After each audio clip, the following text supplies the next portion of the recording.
नमस्कार। जो अभी समय के रुझान आ रहे हैं उसमें कुछ इस प्रकार से है कि बीजेपी ने काफ़ी बहुमत बना लिया, मीन्स काफ़ी आगे, काफ़ी बढ़त बना ली है एनडीए ने। और जो आरजेडी और महागठबंधन है वो काफ़ी पीछे है। तो ऐसा क्यों हुआ? और अगर हम एनालिसिस करेंगे तो उसमें कुछ फैक्टर सामने आ रहे हैं, जिसमें कि फैक्टर कहा जा रहा है। मोदी और महिला, मीन्स महिलाओं ने बढ़ चढ़ के मोदी को ज़्यादा वोट किया है, मीन्स एनडीए को ज़्यादा वोट किया है। और मोदी मैजिक भी काफ़ी हद तक काम किया है, जिसमें कि मोदी जी ने जहाँ जहाँ रैलियाँ की हैं वहाँ पे फ़ायदा हुआ है, वहाँ बढ़त हुई है। और भी कुछ हिस्से हैं जिसमें कि पता चला है कि जो तेजस्वी यादव का था वो काफ़ी असर तो किया, जो 10 लाख सरकारी नौकरी देने वाला, लेकिन लोगों को उतना नहीं भाया, क्योंकि जनता भी समझदार हो गई है, ऐसा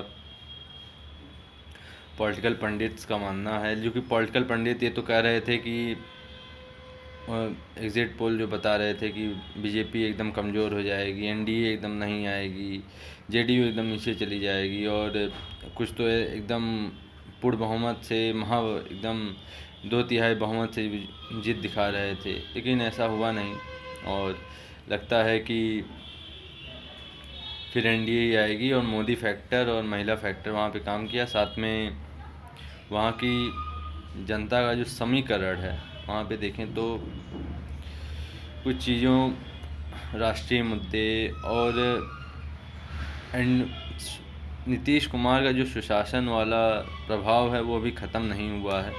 और वहाँ पे जो अनसेफ्टी, या मतलब कहें तो आरजेडी के समय में जो बहुत सारा जंगल राज के समय में दिन दहाड़े लड़कियों को उठा लिया जाता था, और वो जो इनसिक्योरिटी का भाव था, किडनैप कर लिया जाता था, बिजनेसमैन को किडनैप कर लिया जाता था। और तो उसकी वजह से भी कहीं ना कहीं ये फ़र्क पड़ा है कि एनडीए ही जीती है।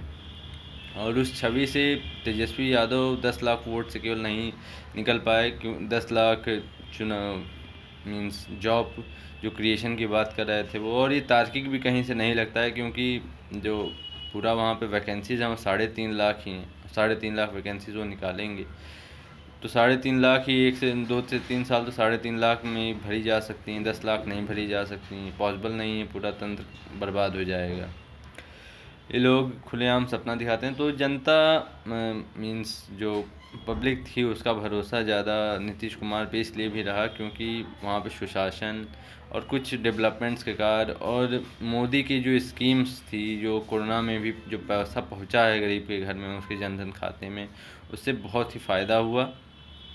और कई वीडियोस भी वायरल हुए जिसमें कि बोल रहे थे कि मोदी ही हमको सपोर्ट कर रहे हैं, तो मोदी को ही वोट देंगे और एनडीए को ही वोट देंगे। तो कोई इसी वजह से जो अभी रुझान दिख रहे हैं, हो सकता है ये, क्योंकि जिस समय मैं ये वीडियो बना रहा हूँ उस समय रुझान बता रहा है कि लगभग भाजपा 130 सीटों पे आगे है। लेकिन बीजेपी मीन्स सॉरी एनडीए पूरी जो है 130 सीटों पे आगे है। लेकिन हो सकता है रुझान आगे जाकर बदले। लेकिन अभी जो रुझान है, ऐसा नहीं होता कि अगर कुछ सीटों पे अंतर कम है या वोटों की गिनती कम है तो सारे वोट एक ही आदमी के हिस्से चले जाएंगे या एक ही पार्टी के हिस्से डिवाइड होगा। कुछ हिस्से उसको मिलेंगे, कुछ उसको मिलेंगे, तो फ़ायदा जो है, जो बढ़त है वो इतनी है कि सस्टेन कर जाएगी। अब बाकी वो तो बाद में पता चलेगा। और थैंक यू दोस्तों, थैंक यू सो मच। आप लोग मुझे सब्सक्राइब करें, मेरे चैनल को सब्सक्राइब करें, मेरे प्रकल्प एनालिसिस चैनल को, और मुझे फेसबुक, इंस्टाग्राम, ट्विटर पर फॉलो करें। Thank you.